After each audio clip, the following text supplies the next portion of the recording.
Voici la Terre. Arrêtons de lui faire du mal.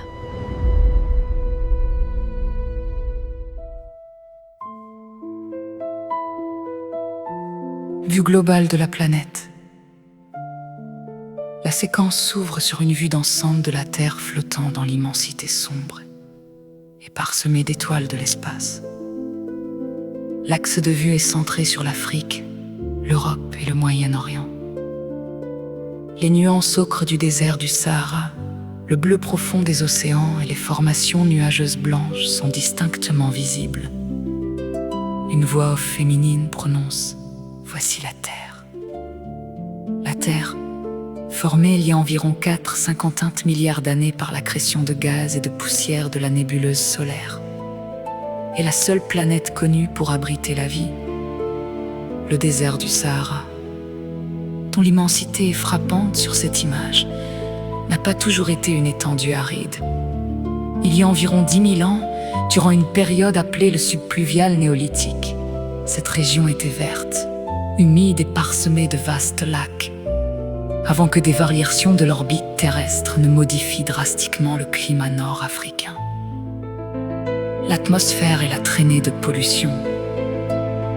L'angle de caméra bascule pour offrir une vue rasante du limbe terrestre. Une épaisse bande de nuages et d'aérosols de couleur orange s'étire dans la basse atmosphère, survolant les continents et les océans. Cette formation ressemble fortement à la fumée d'incendie de forêts massifs ou à une gigantesque tempête de sable traversant le globe. Sur la droite, dans la partie nocturne du globe, les premières lumières des villes s'allument.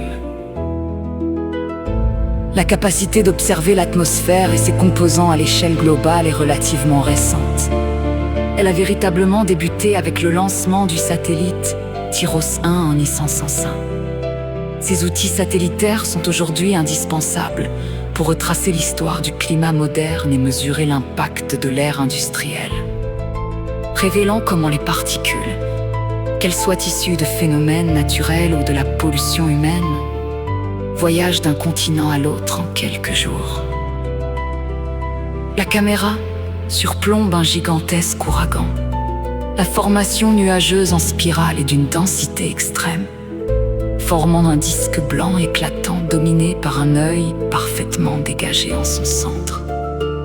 Les bras en spirale du cyclone s'étendent sur des milliers de kilomètres au-dessus de l'océan. La voix off reprend et délivre un message à vocation écologique. Arrêtons de lui faire du mal.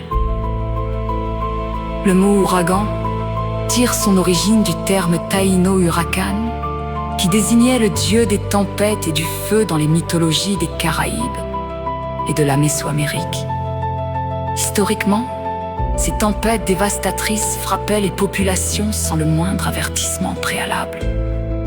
Si leur existence est aussi ancienne que le climat terrestre, l'histoire météorologique contemporaine démontre que l'augmentation actuelle de la température à la surface des océans, liée au réchauffement climatique, accroît l'intensité, la pluviométrie et la force destructrice de ces phénomènes extrêmes. L'Europe nocturne et le lever du soleil. La Terre est désormais vue de nuit, l'axe étant centré sur l'Europe, le bassin méditerranéen et l'Afrique du Nord. Les lumières artificielles dessinent les côtes et révèlent les immenses densités de population, formant des toiles d'araignées lumineuses particulièrement intenses sur des pays comme l'Italie, la France, l'Espagne et autour du Nil en Égypte.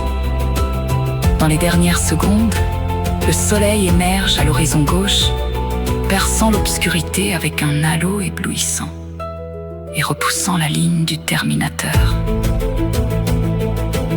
Sur la surface terrestre, l'histoire de cette toile lumineuse visible depuis l'espace commence à la fin du XIS, siècle avec l'invention de l'ampoule à incandescence et les premiers réseaux électriques urbains, remplaçant l'éclairage au gaz. Si cette illumination vue de l'espace témoigne du triomphe de l'ingénierie humaine au XVIe siècle, elle est aussi devenue le symbole d'un problème environnemental récent.